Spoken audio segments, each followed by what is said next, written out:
Hello and welcome back to Son of 1263Bs. I thank all those of you guys who keep coming back and all the new ones.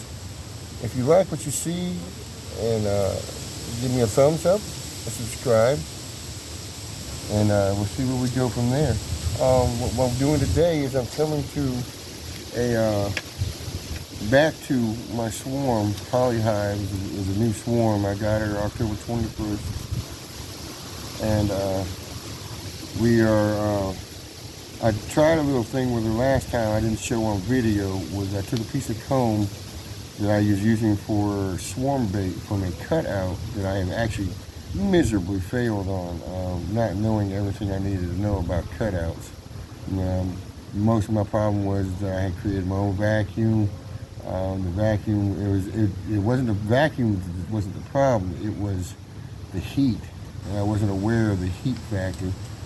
I found that out by talking to Dirt Rooster, and he told me there's a lot of things that I wasn't aware of as far as cutouts go, and which was really interesting. But those guys, Randy, Dirt Rooster, and Jeff Horshoff, make that stuff look a lot easier than it really is.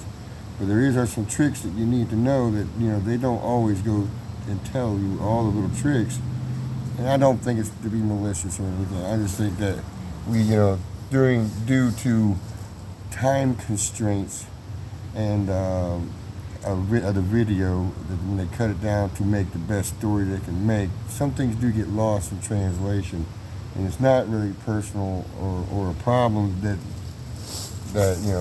was intended.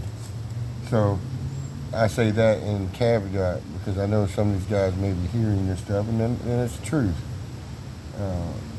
Now, what I did, I took that piece of comb out of a swarm trap as a lure and put it in this hive to give them just a little bit of comb. And it wasn't a whole lot of comb. It was probably, I think it's like 8 inches by 4 inches because it was a small space.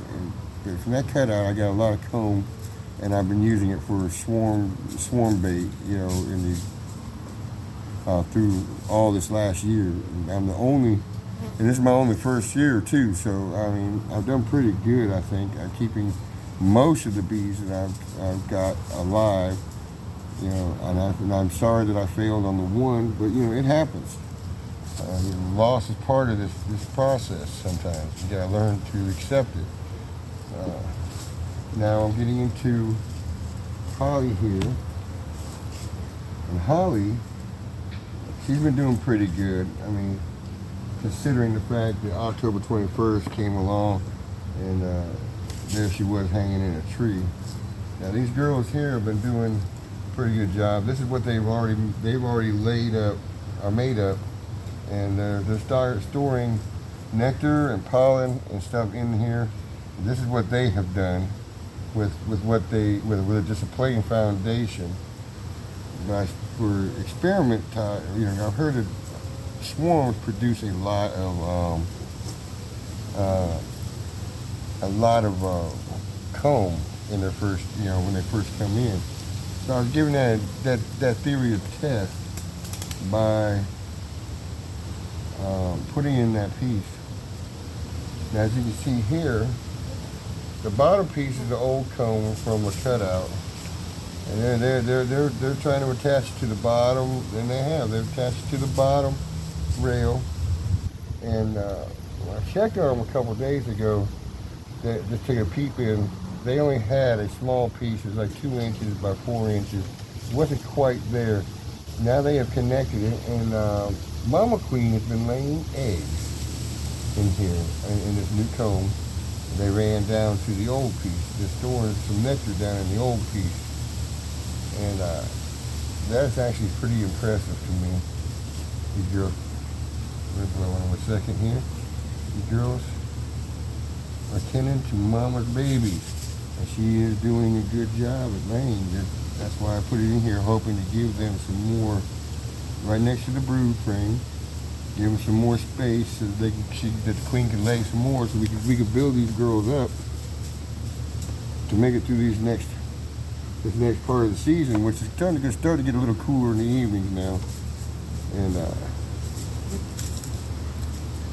all I can say is that these girls are impressing me so far. I'm praying that, and I've been praying over them. Actually, I think you saw me pray over them last time I was here, that the Father take care of them and make them do what they need to do to make it through the winter.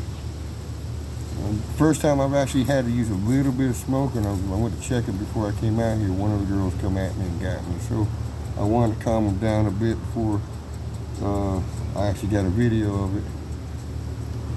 These things are,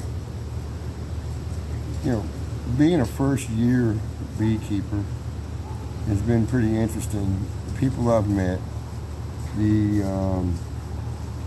some of the things you look and read at in books, you don't really see as much as you do things that they don't tell you about. So, you know, the bees will tell you and show you a lot of things, and lately they've been showing me a lot of stuff that I wasn't aware of, things that were beyond the book knowledge. And so if you like this video, hit the thumbs up, subscribe if you want to, and follow me along in this first year journey. And I thank you very much for checking me out now. Thank you very much, and I will see you next time. Be good, behave, and be hive.